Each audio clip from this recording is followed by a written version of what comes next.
सबसे पहले तो कहना है कि नोएडा का कुछ ऐसा नसीब है कि कितनी भी कोशिश करिए आप जल्दी आ नहीं सकते। सबको जरूर इंतजार करने लगाता है ये नोएडा, मुझे भी और आपको भी, क्योंकि कोई बिला वजह की देर हो गई। बिला वजह रास्ते में कोई वीआईपी साहब अगर बम्बई दिल्ली में आ जाए तो सब रास्ते बंद हो जाते, फिर कोई आदमी हिल नहीं करता। इसी प्रकार न जाने कितने लोगों को अपना समय बर्बाद करना पड़ता है। और आप लोग भी बहुत देर से इंतजार कर रहे थे और मैं भी कि कब अब पहुंचते हैं, कब पहुंचते हैं। तो कुछ ऐसा ही नसीब है कि नोएडा में आने में एक इंतजार का भी मजा उठाना पड़ता है।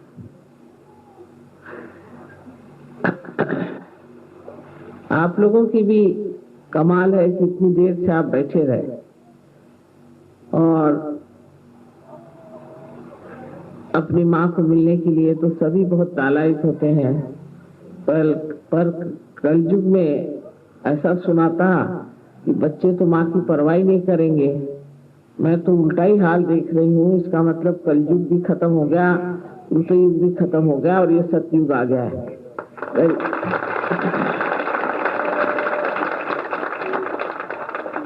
जब ये कृतयुग में परम चैतन्य जो है वो कार्यान्वित होता है। ये तो आप जानते हैं कि परम चैतन्य का कार्य शुरू हो गया। अगर परम चैतन्य कार्य न कर दे तो हम इतने लोगों को पार नहीं कर सकते। उनके कार्यान्वित होने में इतनी मदद मिली है कि हजारों लोग भी अगर प्रोग्राम में आ जाएं तो वो आत्मदर्शन को प्राप्त करते हैं। हालांकि हमारे अंदर जो कुंडलिनी है ये अनेक जन्मों से इस दिन का इंतजार कर रही है कि जब अपने आत्म साक्षात्कार को आप प्राप्त होंगे। कुंडलिनी जो है वो हमारी शुद्ध इच्छा है। जैसे कि हर एक इच्छा मनुष्य की पूरी हो जाती है पर उसकी इच्छा खत्म नहीं होती, तो ये शुद्ध इच्छा है। जब मनुष्य को ये शुद्ध इच्छा का फल मिल जाता है तब उसके बाद सारी ही इच्छाएं गौण हो जाती। इसके बारे में हम जानते नहीं। बहुतों ने तो कुंडलिनी का नाम भी नहीं सुना। बहुत सोचते हैं कि मैं कुंडली देखती हूँ जो शादी के वक्त देखी जाती है। इतना हमारे यहाँ अज्ञान है इस शास्त्र का। ये शास्त्र गुपित शास्त्र था एक जमाने में, लेकिन उसके बाद कितने तो भी लोगों ने इस पर बड़ा व्याख्यान किया है। लेकिन अंग्रेजी किताबें पढ़ने से, अंग्रेजी भाषा सीखने से, अंग्रेजी तहजीब में बह जाने से हमारे देश की जो विशेषता है, जो धरोहर है, उसको हमने कभी जानने की कोशिश ही नहीं की और उसके और हम मुड़े ही नहीं। और ये सब अपने शास्त्रों में भी लिखा है। उसके अलावा हमारे जो बड़े बड़े कवि हो गए, संत कवि हो गए, जैसे मार्कंडेय स्वामी तो कहते हैं 14,000 वर्ष पूर्व हुए थे। उसके बाद कितने ही संतों ने आत्म साक्षात्कार के बारे में लिखा। फिर धीरे धीरे कुंडलिनी के बारे में भी लिखना शुरू किया। इसमें हम कह सकते हैं कि आदि शंकराचार्य ने तो बहुत साफ तरीके से बताया कि आपको कुंडलिनी का जागरण करना चाहिए और कुंडलिनी के जागरण के सिवाय आप परम को पा नहीं सकते। लेकिन आदि शंकराचार्य जाने के बाद कोई भी ऐसा शंकराचार्य नहीं हुआ जिसने इस ओर लोगों को मोड़ा हो, क्योंकि शायद किसी को मालूम ही नहीं था कि कुंडलिनी का जागरण कैसा करना चाहिए।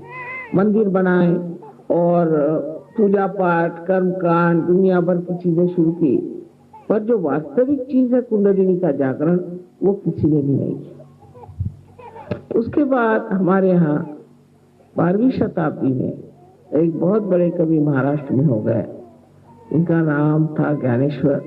उन्होंने भी कुंडलिनी के बारे में बहुत स्पष्ट रूप से ज्ञानेश्वरी में 6ठे अध्याय में बताया। इसके अलावा उन्होंने एक बड़ी सुंदर किताब लिखी है जिसका नाम है अमृतानुभव। और ये किताब तो ऐसी अद्वितीय है कि मेरे ख्याल से अध्यात्म पर इतनी गहरी किताब कोई आज तक मैंने देखी नहीं। इसके बाद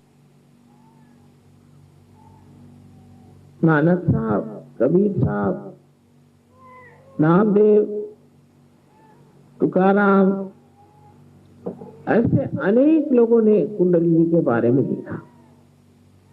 पर आश्चर्य की बात है कि दूसरे भी धर्मों में जैसे इस्लाम में ये लिखा गया है कि जब क़यामत आएगा, इस वक्त आपके पुनरुत्थान का समय आएगा, तब आपके हाथ बोलेंगे। और क़यामत पर बहुत कुछ उन्होंने लिख रखा।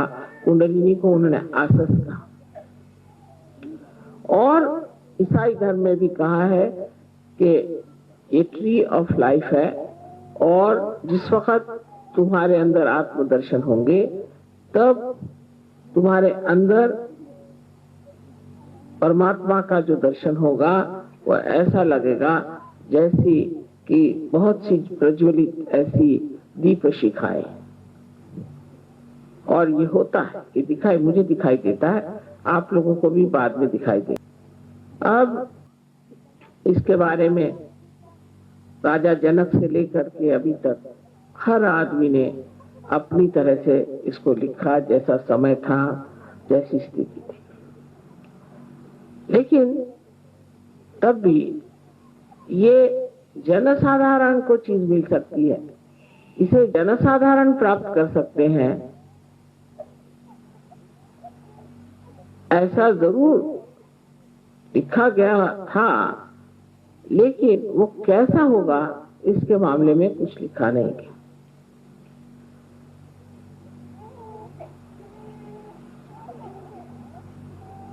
ज्ञानेश्वर जी ने एक बहुत सुंदर कविता लिखी है, उसका नाम है पसायदान। उसमें उन्होंने सहयोग पूरी तरह से वर्णित किया है और पूरी तरह से ये कहा है कि ऐसे दिन आएंगे। वो कहते हैं कि चलिए, सहयोगियों का वर्णन करते हैं कि आप चलिए, आप कौन हैं?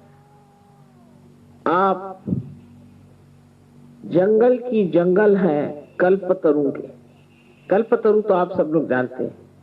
कल्पतरु के आप जंगल की जंगल है, आप लोग चलिए। और फिर वो कहते हैं कि आप लोग माने सहयोगी लोग अमृत के भरे हुए ऐसे महासागर हो जो कि बोलते हैं। चंद्रमा जैसी आपकी शक्ल जिसपे कोई लांछन न हो और सूर्य जैसे आप दैदीप्यमान लेकिन आप में ताप न हो, ऐसे आप सहयोगी चलिए, चल के ये पसायदान, ये अमृत दान सबको दीजिए।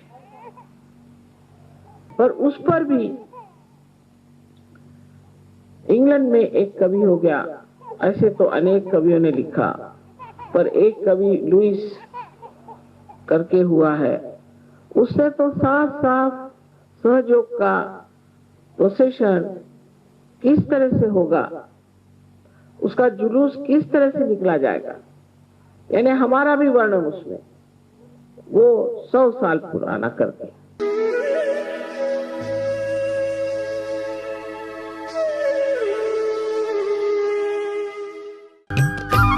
सब्सक्राइब कीजिए कुंडलिनी जागरण को और प्रेस कीजिए बेल आइकन को, जिससे कि आपको मिल सके हमारी लेटेस्ट वीडियो सबसे पहले।